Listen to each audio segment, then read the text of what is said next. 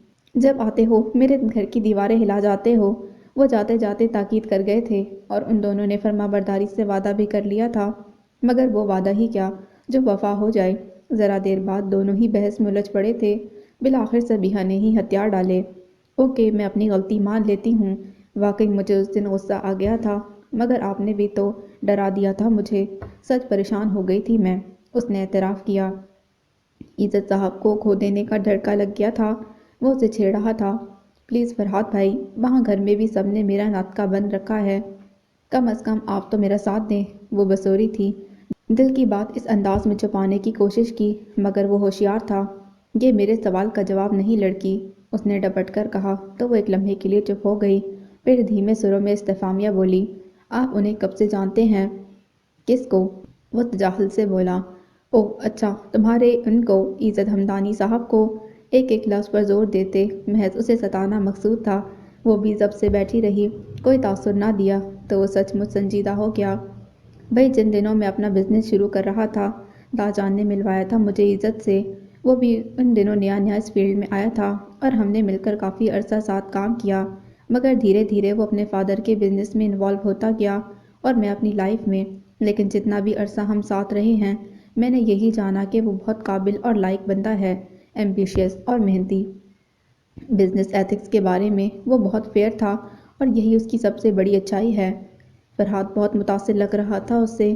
سبیحہ کے دل میں سکون کی لہریں موزون ہو گئیں۔ طویل سانس لیتے اس نے فرحات کی طرف دیکھا۔ ہو گئی تسلی یا کریکٹر سرٹیفکیٹ جاری کروں؟ بات مکمل کر کے وہ اس کے رد عمل پر ہنس پڑا تھا۔ وہ جھیپ گئی، اس کی ضرورت نہیں، مجھے یقین ہے جو لوگ مجھے چاہتے ہیں مجھے کسی گڑھے میں دھکا نہیں دے سکتے۔ خفیف سی مسکراہٹ یقین سے پر تھی۔ یقیناً تمہاری خوشی ہی ہماری خوشی ہے، خاطر جمع رکھو، ہمیں تمہاری مستقبل کو خوشیوں سے بھرپور دیکھنے کی خواہش ہے۔ اس کے سر پر ہلکی سی چپت لگاتے ہوئے وہ بہت خلوص اور محبت سے بولا تھا۔ جانے کیوں سبیحہ کی پلکیں اس محبت پر یکدم بھیگ گئی تھیں۔ اب کیا ہوگا خالہ جان؟ سبیحہ تو شور مچا دے گی، پہلے ہی وہ شادی پر بامشکل راضی ہوئی ہے، وہ بھی تعلیم مکمل ہونے کے بعد، اور پھر ایک طرح سے یہ ٹھیک بھی ہے۔ آپ بیگم ہمدانی سے کہہ دیجئے ہم اتنی جلدی شادی نہیں کر سکتے۔ رخسانہ بیگم اس نئی خبر پر واقعتاً پریشان ہو گئی تھیں۔ کچھ سبیحہ کی مزاحمت کا بھی اندازہ تھا اور دوسرے وہ خود بھی اتنی جلدی اسے ذمہ داریوں کے شکنجے میں جکڑنے کا ارادہ نہیں رکھتی تھیں۔ رشتہ طے کرنے کی بھی اسی لیے جلدی تھی کہ وہ ایسا اچھا رشتہ ہاتھ سے جانے نہیں دینا چاہتی تھیں۔ پھر آگے ایک اور بیٹی تھی، دونوں کا سوچنا تھا۔ میں نے ان سے کہا ہے بیٹا، تم پریشان مت ہو، وہ سمجھدار خاتون ہیں، خود بھی سب سمجھتی ہیں، صرف اپنی خواہش کا اظہار کیا ہے انہوں نے۔ سفینہ بیگم نے انہیں تسلی دی۔ میں جانتی ہوں خالہ جان کہ انہیں اکلوتے بیٹے کی شادی کا کس قدر ارمان ہوگا۔ ہمدانی صاحب بھی بھلے آدمی ہیں، مگر یہاں سبیحہ کو بھی تو دیکھیں، اگر وہ مان جائے تو شاید میں ہاں کہہ دوں، مگر امتیاز اتنی جلدی کے حامی نہیں، بڑا بھائی ہے، وہ بھی پہلے اس کی تعلیم مکمل کرنے کی بات کر چکا ہے۔ رخسانہ بیگم عجیب تذبذب کا شکار تھیں۔ سب کا نظریہ اپنی اپنی جگہ درست ہے رخسانہ بیٹا، اللہ بہتر کرے گا، تم فکر مت کرو۔ انہوں نے بہو کو تسلی دے کر دروازے کی طرف نظر کی جہاں سے امتیاز صاحب اور انعام صاحب اندر آ رہے تھے۔ سوالیہ نظریں ماں کی طرف مرکوز تھیں۔ اکرام صاحب جب رومانہ بیگم اور رضیہ بیگم کے ساتھ تشریف لے آئے تو سفینہ بیگم نے مسز ہمدانی کی خواہش ان کے سامنے رکھ دی۔ بہوئیں تو خاموشی رہیں، البتہ تینوں بھائیوں نے وہی نکتہ اعتراض اٹھایا جو کہ وہ ابھی رخسانہ بیگم کی زبانی سن چکی تھیں۔ تو گویا تم سب کی رائے یہی ہے؟ انہوں نے سب کو باری باری دیکھا۔ جی، ان سب نے ایک دوسرے کی جانب دیکھتے متفق ہونے کا عندیہ دیا تو وہ ذرا کی ذرا رکی اور پھر بولی، تو ٹھیک ہے، پھر اگلے ہفتے نکاح کر دیتے ہیں۔ انہوں نے جس اطمینان سے کہا تو سب حیران رہ گئے۔ جی امی جان؟ امتیاز صاحب بیٹی کے معاملے میں اس عجلت پر متعجب تھے۔ سب کی الجھی نظریں ان پر آ ٹکیں تو انہوں نے مختصراً مسز ہمدانی کی دوسری فرمائش ان کے گوش گزار کر دی۔ اس میں حرج ہی کیا ہے بیٹا، آج نہیں تو کل یہ سب تو ہونا ہی ہے۔ اس طرح سبیحہ کی تعلیم کا مسئلہ نہیں رہے گا اور ان بھلے لوگوں کی خواہش بھی پوری ہو جائے گی۔ وہ بہت اصرار سے کہہ گئی تھیں، اکلوتے بیٹے کی شادی ہے، بہت سے ارمان ہیں ان کے دل میں۔ ان سب سے کہتے ہوئے وہ در حقیقت انہیں قائل کر رہی تھیں۔ مسز ہمدانی کے ماؤں والے ارمان وہ سمجھتی تھیں، اسی لیے دل سے چاہتی تھی کہ یہ تقریب منعقد ہو جائے، مگر امی جان اس طرح سبیحہ، رخسانہ بیگم کچھ کہتے کہتے رک گئیں۔ میں اسے سمجھا لوں گی، تم یہ مجھ پر چھوڑ دو۔ انہوں نے ذمہ داری لی، مگر جبر نہ ہو تو اچھا ہے۔ انعام صاحب بھتیجی کے لیے متفکر تھے، ان کی آنکھوں کے سامنے پلی بڑی تھی، اس کی نازک مزاجی سے واقف تھے۔ مجھے وہ تم سب کی طرح عزیز ہے بچوں، بس دل سے خدشے نکال پھینکو۔ سبیحہ کے بعد زحا کے رشتوں کے بارے میں بھی سوچنا ہے، کم از کم بات طے کر دی جائے تاکہ شادی کی تیاری کی جا سکے۔ اسی لیے بہتر ہے کہ ایک فرض سے پہلے سبق دوش ہو جایا جائے۔ انہوں نے ٹھوس لہجے میں کہا تو وہ سب قائل ہو گئے۔ رخسانہ بیگم کا دل جیسے ہلکا ہو گیا تھا۔ نعیم کی شادی کو 3 سال ہو رہے تھے اور نمیرہ کی شادی کو 1.5 سال، اب تو سبیحہ کے بعد زحا کا ہی نمبر تھا۔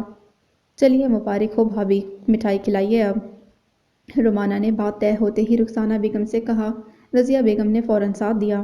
سب نے ہی مسکراتے ایک دوسرے کو مبارکباد دی تو کمرے میں خوشی اور انبساط کی لہر دوڑ گئی۔ سفینہ بیگم نے دلی طمانینت کے ساتھ ان سب کی طرف دیکھا جو ماں کی ایک آواز پر لبیک کہتے ہوئے یہ طے کرنے لگ گئے تھے کہ کیا کیا انتظامات کیے جائیں، جبکہ باہر سمرا بھابھی کے اطلاع دینے پر لاؤنج میں بیٹھی تمام لڑکیوں اور لڑکوں میں حیرت اور استعجاب کے ساتھ خوشی اور مسرت کی لہر دوڑ گئی تھی۔ سن رہی ہو سبیحہ، تمہارے سہرے کے پھول کھلنے والے ہیں۔ وہ فون پر اپنی کسی یونیورسٹی کی فرینڈ سے حالیہ اسائنمنٹ پر تبادلہ خیال کر رہی تھی کہ مدت نے مارے جوش کے اس کے ہاتھ سے ریسیور چھین کر کریڈل پر پٹکتے ہوئے اسے جھنجھوڑ کر رکھ دیا۔ وہ بری طرح دہل گئی۔ بات پلے نہیں پڑی تھی اس پر یہ جارحانہ پن۔ کیا مصیبت ہے تمہیں؟ طوفان آ گیا ہے کیا؟ طوفان ہی سمجھو ہمشیرہ۔ وہ ہنسی، اتنے میں باقی سب بھی وہاں آ گئیں۔ عزت ہمدانی بما قاضی صاحب آ رہے ہیں۔ زحا اس کے گلے لگتے ہوئے چہکی۔ کیا؟ اس نے گھبرا کر سمرا بھابھی کی طرف استفہامیہ دیکھا تو وہ مسکرائیں۔ یہی سچ ہے، تمہارے نکاح کی تیاریاں کی جانے والی ہیں۔ بھابھی کے انکشاف نے اسے ساکت کر دیا۔ دلہا راجہ آنے والے ہیں بما باراتی۔ فوزیہ چہک رہی تھی، سب ہی مسکرا رہے تھے۔ خوشی سے سب کے چہروں کی جگمگاہٹ بڑھ گئی تھی۔ ارے بھئی، انہیں تو شادی امر ہو گیا ہے۔ آذر اور ساجد بھی وہیں چلے آئے تھے۔ ساجد نے آتے ہی خوشی سے کہا۔ سب کے سب بے ساختہ ہنس پڑے، جبکہ وہ بالکل گمسم سی ہو گئی تھیں۔ کمون سبیحہ باجی، کچھ تو بولیں، ورنہ گھر والے ڈر کر انکار بھی کر سکتے ہیں۔ سوچ لیں، نقصان ہو جائے گا آپ کا۔ آذر ساجد کے پیچھے چھپتے ہوئے بولا تھا۔ پریشان ہونے کی ضرورت نہیں آذر، اپنی سبیحہ بڑی عقل مند ہے، اپنا نقصان کبھی نہیں کرے گی، دیکھ لینا۔ سمرا بھابھی نے شوقی سے اسے دیکھتے ہوئے مصنوعی سنجیدگی سے کہا تو سب نے فوراً ہاں میں ہاں ملائی۔ بالکل بالکل، یوں بھی کتنی منتوں مرادوں کے بعد تو یہ دن آیا ہے۔ یقیناً سبیحہ نے کوئی وظیفہ پڑھا ہوگا۔ مدت نے مزے سے سر ہلا کر گویا نیا انکشاف کیا۔ پلیز پلیز مجھے بھی بتائیے۔ آذر عقیدت مندانہ انداز میں اس کے قدموں کے پاس بیٹھتے ہوئے عاجزی سے بولا۔ اس نے بے ساختہ پیر سکیڑ لیے اور جلدی سے اٹھ کھڑی ہوئی۔ یہ سب کیا کہہ رہے ہیں بھابھی؟ وہ اب تک گویا بے یقین تھی، سنجیدگی سے پوچھنے لگی۔ وہی کہہ رہے ہیں جو تم سن رہی ہو۔ بھابھی اس کی سنجیدگی دیکھ کر خود بھی سنجیدہ ہو گئی تھیں، نظروں ہی نظروں میں اسے خاموش رہنے کا اشارہ کرتے ہوئے بولی تو وہ جھلا گئی۔ دراصل تمہاری ساس کو تمہاری جدائی بے حد شاق گزر رہی ہے، اسی لیے انہوں نے نکاح کی فرمائش کی ہے۔ مدت نے اس کے قریب ہو کر بظاہر راستانہ انداز میں شوخی سے کہا، مگر آواز سب نے سنی۔ ساس نے یا عزت بھائی نے؟ زحا نے معصومیت سے آنکھیں پٹپٹائیں تو وہ جھیپ سی گئی۔ بھئی وعدےدار لوگ ہیں، ہو سکتا ہے بیٹے کا نام لیتے ہی جھجک محسوس کی ہو۔ ساجد نے بردباری سے خیال آرائی کی۔ اور نہیں تو کیا، ایسے معاملات میں والدین اپنے سر الزام لینے سے قطعی اعتراض نہیں کرتے۔ فوزیہ قطعی متفق تھی، مسکرا کر بولی تو سب ہنسنے لگے۔ اس کی پوزیشن بڑی عجیب ہو گئی تھی، نہ ہنسی آ رہی تھی نہ غصہ، اس وقت سخت قسم کی سنجیدگی طاری تھی اس کے چہرے پر۔ دادی جان اتنی جلدی یہ سب کر دیں گی؟ اسے اندازہ نہ تھا، ابھی تو وہ خود کو ذہنی طور پر تیار بھی نہیں کر پائی تھی کہ انہوں نے بالا ہی بالا سب کچھ طے بھی کر دیا۔ سفینہ لاج میں آج تک ایسے تمام فیصلے بزرگوں نے ہی کیے تھے، البتہ بچوں کی خوشی اور مرضی کو ضرور مد نظر رکھا گیا تھا۔ اس معاملے میں بھی جبر سے کام نہیں لیا گیا تھا، اسے ہموار کرنے اور گھر والوں کی رائے سے متفق کرنے کے لیے نصیحت اور حکم کی بجائے دوستانہ انداز اور اطوار اپنائے گئے تھے۔ مگر مسئلہ یہ تھا کہ وہ نمیرہ باجی یا نعیم بھائی کی طرح سیدھے مزاج کی نہیں تھی۔ وہ تو ایک ایسے حسن پہلو ہیرے کی مانند تھی جس کی ہر تراش سے ایک نئی روشنی منعکس ہوتی تھی۔ ہر ایک کے لیے اس کی منطق کو سمجھنا سہل نہ تھا۔ دادی جان رخسانہ بیگم کے مقابلے میں اس کے مزاج کو زیادہ سمجھتی تھیں۔ ان کا خیال ہی نہیں بلکہ یقین محکم تھا کہ وہ عزت کے ساتھ خوش رہے گی، اور اسی لیے اسے منا لیا تھا۔ انہوں نے اسے زیر نہیں کیا بلکہ قائل کیا تھا، مگر پھر بھی وہ فطری طور پر کچھ الجھ سی گئی تھی۔ آگے پڑھنے کی بہت چاہ تھی اسے۔ آنرز کے بعد ماسٹرز کرنے کا پروگرام تو برسوں سے طے شدہ تھا، جبکہ اس صورتحال میں تو آنرز ہوتا بھی مشکل لگ رہا تھا۔ وہ سب لوگ اس کے گرد شوق فکروں کے تبادلے اور ذو معنی جملوں کی تکرار سے خوشگوار ماحول بنائے ہوئے تھے۔ بھابھی نے اسے نظروں ہی نظروں میں سمجھا دیا تھا کہ اس وقت کچھ نہیں کہنا، لہٰذا وہ دل مار کر چپ ہو بیٹھی تھی۔ زوہا اس کی رگ رگ سے واقف تھی، اسی لیے زیادہ تر خاموشی سے اس کا مطالعہ کرتی رہی۔ البتہ مدت فوزیہ کی خوشی اور ساجد اور آزر کی مسرت دیکھنے کے لائق تھی۔ بزرگ افراد بھی ابھی تک اندر صلح مشورے میں لگے ہوئے تھے، لہٰذا ینگ جنریشن نے اچھا خاصا شور مچایا ہوا تھا۔ جس لمحے نعیم بھائی لاؤنج میں داخل ہوئے، آزر اور ساجد باقاعدہ بھنگڑا ڈال رہے تھے۔ خیریت بھائی، کس کی ڈولی جا رہی ہے آج؟ ٹائی کی نوٹ ڈھیلی کرتے ہوئے ہاتھ میں پکڑا بریف کیس نیچے کارپٹ پر رکھتے وہ حیرت اور مسرت کے ملے جلے تاثرات کے ساتھ سامنے آ کھڑے ہوئے تھے۔ آپ خود بوجھیے، بھابھی نے ہنستے ہوئے گویا ان کا امتحان لیا۔ نعیم بھائی نے ایک نظر سب کے چہروں پر ڈالی۔ سب سے زیادہ سنجیدہ اور پرسوچ آنکھیں صبیحہ کی تھیں، چہرے پر ابھی تک گویا حیرت ڈیرے ڈالے ہوئے تھی۔ یہ میں کیا سن رہا ہوں صبیحہ؟ وہ بے ساختہ اس کے سر پر ہاتھ رکھتے اسے پوچھ بیٹھے تو وہ جو اتنی دیر سے خود پر ضبط کی کھڑی تھی، بے ساختہ بھائی کے سینے پر سر رکھ کر سسکنے لگی۔ ارے ارے، سبھی اس انتہائی غیر متوقع رد عمل پر بوکھلا سے گئے تھے۔ کیا مسئلہ ہے سمرا؟ صبیحہ کو کیا ہوا؟ نعیم بھائی لاڈلی بہن کے آنسوؤں پر یکدم برگشتہ نظر آنے لگے تھے۔ اس کے گھنے بالوں والے سر کو تھپکتے گویا اسے ریلیکس ہونے کا اشارہ دیا جا رہا تھا۔ جی، وہ دراصل دادی جان نے اگلے ہفتے صبیحہ کا نکاح طے کر دیا ہے۔ سمرانند کے چہکو پہکو رونے اور شوہر کے کڑے تیوروں سے چٹپٹا کر بولی تھی۔ آزر اور ساجد تو سیکنڈوں میں سنجیدہ صورتحال دیکھ کر گھسک لیے۔ فوزیہ اور زوہا نے بھی کچن کا رخ کرنا مناسب سمجھا، البتہ مدت بھائی اور بھابھی کے پاس کھڑی سخت نظروں سے اس سے گھور رہی تھی، جس کی بے وقت گریہ نے سارا ماحول ڈسٹرب کر دیا تھا۔ اگلے ہفتے؟ مگر اتنی جلدی کیا تھی اس کام کی؟ دادی جان کا حکم اور معاملے کی نوعیت جان کر وہ کچھ دھیمے پڑ گئے۔ زیر لب بڑبڑاتے ہوئے اسے دیکھا جو ان کے کندھے سے لگی سو کر رہی تھی۔ میرے لیے ایک کپ چائے لے آؤ سمرا، اور مدت تم ذرا دوڑ کر صبیحہ کے لیے پانی لاؤ۔ ان دونوں کو وہاں سے دوڑا کر اسے اپنے پاس بٹھاتے نعیم سخت الجھی نظروں سے اسے دیکھ رہے تھے۔ وہ بہت مضبوط تھی، بچپن میں بھی اسے رونے بسوڑنے کی عادت نہیں تھی۔ چوٹ لگ جاتی تو بھی بڑی ہمت سے برداشت کر لیتی تھی۔ سوائے آزادی رائے کے اسے کسی معاملے میں خواہ اپنے یا دوسروں کے لیے لڑتے جھگڑتے نہیں دیکھا تھا۔ مگر آج جب کہ خوشی کا موقع تھا، اس کے یوں آنسو بہانے کی وجہ سوائے نامنظوری کے اور کچھ نہیں ہو سکتی تھی۔ مدت اس استثناء میں پانی کا گلاس اسے دے کر جا چکی تھی۔ اس کے جانے کے بعد نعیم بھائی نے دھیمی آواز میں پکارا، جی بھائی۔ اس نے خود کو سنبھال لیا تھا، مگر ساتھ ہی یہ فکر بھی دامن گیر ہو گئی کہ اب نعیم بھائی کو کیا جواب دے گی جن کی تفتیش کا آغاز ہونے والا تھا۔ اپنی حماقت مہنگی پڑی تھی اسے۔ چند ثانیے نعیم چپ بیٹھے غالباً موزوں الفاظ ترتیب دے رہے تھے۔ اس نے سہمی نظریں اٹھا کر انہیں دیکھا تو وہ اسے ہی دیکھ رہے تھے۔ کیا تمہیں اس رشتے سے انکار تھا صبیحہ؟ وہ اس کی نظر جھکانے پر اچانک پوچھ بیٹھے تو وہ سٹپٹا گئی۔ گوئم مشکل، وگرنہ گوئم مشکل۔ خواہ مخواہ رو کر فساد کھڑا کیا۔ خود کو کوستے ہوئے اب وہ بھی مناسب الفاظ کی تلاش میں غلطاں ہو چکی تھی۔ اگر ایسی ہی بات تھی تو تمہیں یہ سب پہلے کہنا تھا بیٹا۔ نعیم بھائی کی شفقت اور نرم خوئی کا ایسا مظاہرہ پہلے کم ہی دیکھنے میں آیا تھا، مگر جب سے اس کے لیے رشتوں کی آمد و رفت گھر میں بڑھی، وہ اس سے خصوصی التفات کا اظہار کرنے لگے تھے۔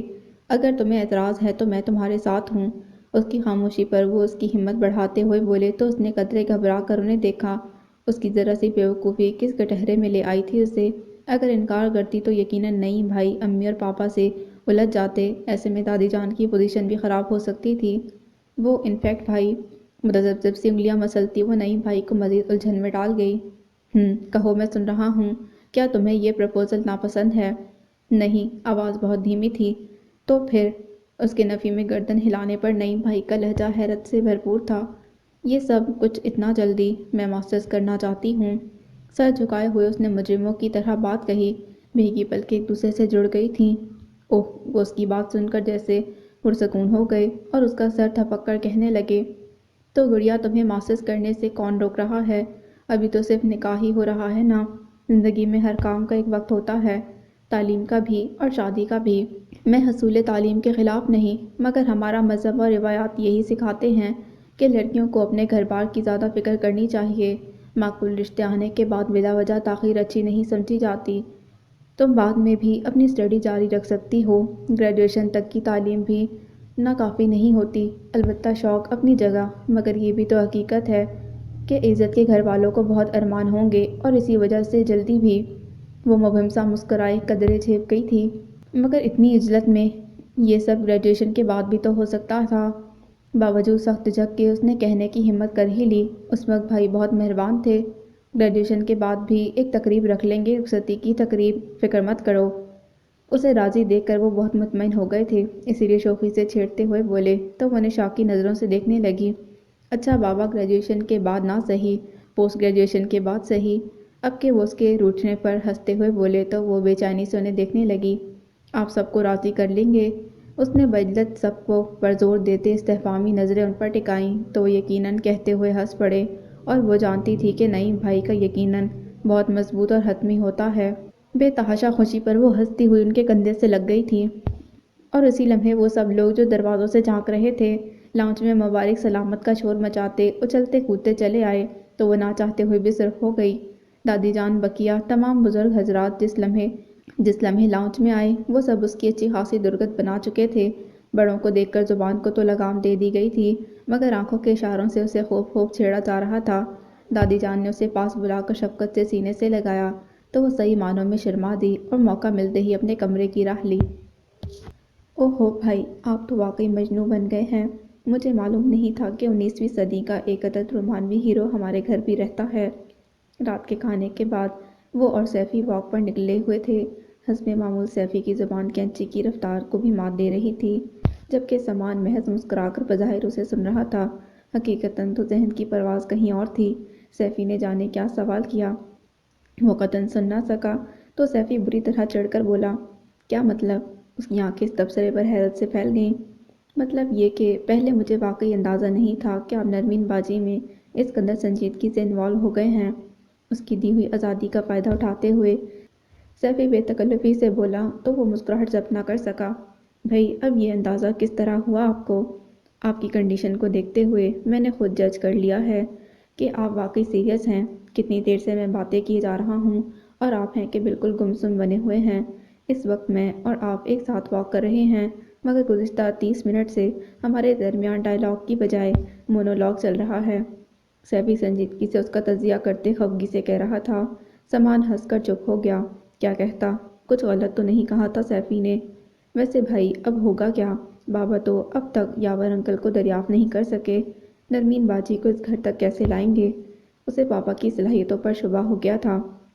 تم فکر مت کرو، سب ٹھیک ہو جائے گا۔ یاور انکل آج کل پاکستان سے باہر ہیں، اسی لیے یہ مسئلہ پینڈنگ ہو گیا ہے، مگر جو ہی وہ آئیں گے ماما ان سے ڈائریکٹ بات کرنے کا سوچ رہی ہیں۔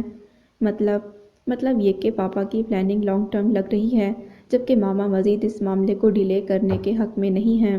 وہ بہت نرمی سے گویا اسے تسلی دے رہا تھا۔ صرف ماما یا آپ بھی؟ سیفی نے خوشی سے آنکھیں گھمائیں۔ دو عظیم دماغ ہمیشہ ایک طرح سوچتے ہیں۔ اس کے سر پر ہلکی سی چپت لگا کر اس نے چالاکی سے کہا تو سیفی کہکا مار کر ہنس پڑا۔ اس دوران وہ گھر تک پہنچ چکے تھے۔ وہ بھی مسکراتا ہوا اندر چلا آیا۔ تو جب سارے مسئلے تقریباً حل ہو ہی چکے ہیں، پھر اب کی ٹینشن کی وجہ؟ لان چیئر پر بیٹھتے سیفی نے سلسلہ کلام وہیں سے جوڑا جہاں سے شروع کیا تھا۔ کس نے کہا کہ میں ٹینس ہوں؟ اس نے بے فکری کے سے انداز میں شانے جھٹکتے ہوئے خود کو یکدم فریش ظاہر کیا۔ کسے کہنا چاہیے؟ سیفی حد درجہ سنجیدگی سے استفہامی نظروں سے اسے دیکھتے ہوئے پوچھنے لگا تو وہ اس کی غضب کی مزاج شناسی پر دل ہی دل میں اسے داد دیے بغیر نہ رہ سکا۔ کم آن سیفی، اور بھی غم ہے زمانے میں محبت کے سوا۔ صرف ایک ہی مسئلہ تو نہیں ہوتا بندے کے ساتھ، اور بھی 10 معاملات ہوتے ہیں جو ذہن کو الجھا دیتے ہیں۔